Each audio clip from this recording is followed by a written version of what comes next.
Os problemas endémicos aos que se enfrontan os viñedos de Rías Baixas este ano temos que engadir un máis, consecuencia da combinación de altas temperaturas e abondosas precipitacións. Son os caracois que proliferan entre as vides. Realmente temos ahora mismo, pode haber unha plaga de caracoles bastante significativa, non?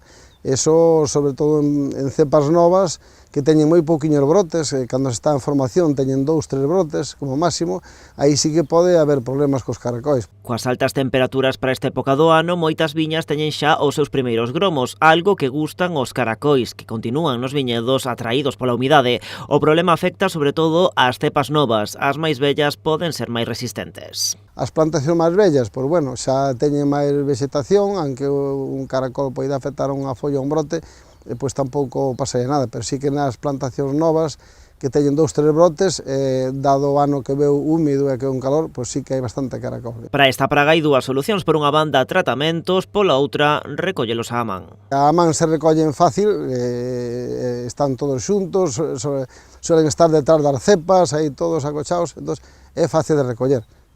Millor eso que utilizar produtos químicos, por suposto. Outra solución para minguar a súa poboación sería fresar xa os viñedos, unha opción polo de agora non moi recomendable en moitas parcelas, porque a terra segue enchupada e dada a cantidade de auga, podería dar problemas no futuro máis inmediato para seguir desenvolvendo outros traballos.